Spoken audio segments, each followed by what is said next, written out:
Hello, everyone. Welcome to Talk Show. Let me tell you about one of the most awkward situations I've ever been in.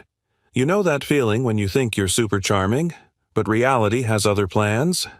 Yeah, that just happened to me. This is the story of how my overconfidence turned into complete embarrassment. So, I'm at the gym, running on the treadmill when this super attractive woman walks by.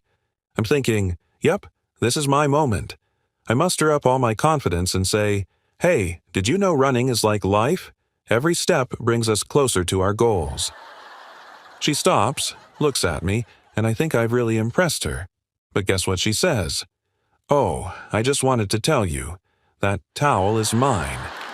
Yeah, I thought I was some philosopher, but turns out I was just a guy stealing someone's towel. Can you believe that? So, I learned two things that day. 1. Don't overestimate yourself. And 2. Always check if the towel is actually yours. Hey everyone, today I'm going to tell you about the day I became a superhero. Yeah, I really felt like Superman for a minute. So, I'm heading to the grocery store when I see this lady struggling with a bunch of heavy bags, and I think this is my moment to be a hero. I walk up to her, all gentlemanlike, and say, "Ma'am, do you need a hand?" She looks grateful and nods. I pick up all her bags feeling like a total hero. But you know that feeling? When you think you're awesome, but everything goes completely wrong? I take 2 steps and then, boom. The bags just rip open, stuff is flying everywhere, apples, oranges, you name it, rolling all over the street. It was like watching a disaster movie in slow motion. The lady turns to me and says, "I asked you to carry 1 bag, not my entire kitchen." That day, I learned being a superhero isn't about strength. It's about actually listening to what people are saying. Hey, everyone. So, I've got another one of those thought I was killing it but totally crashed and burned stories for you. This one's fresh too. You ever think you're nailing something, only to realize you've completely misread the situation? Yeah, that happened to me. Again.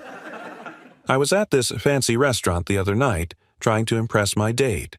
You know, being all smooth and cultured, I decided to order the most sophisticated thing on the menu. I glanced at it quickly, saw a French name, and thought, "Perfect, this will show I've got class." So I confidently say to the waiter, "I'll have the escargot, please." The waiter gives me this look, but I'm unfazed.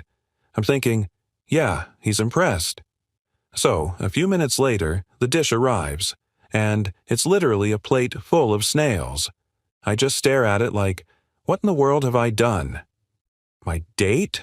She's trying not to laugh, but failing miserably. And here's the kicker.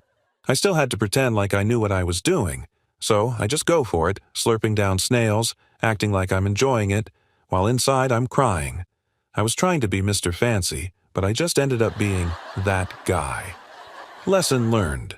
When in doubt, always Google what you're about to order, because sometimes confidence will serve you a plate of snails.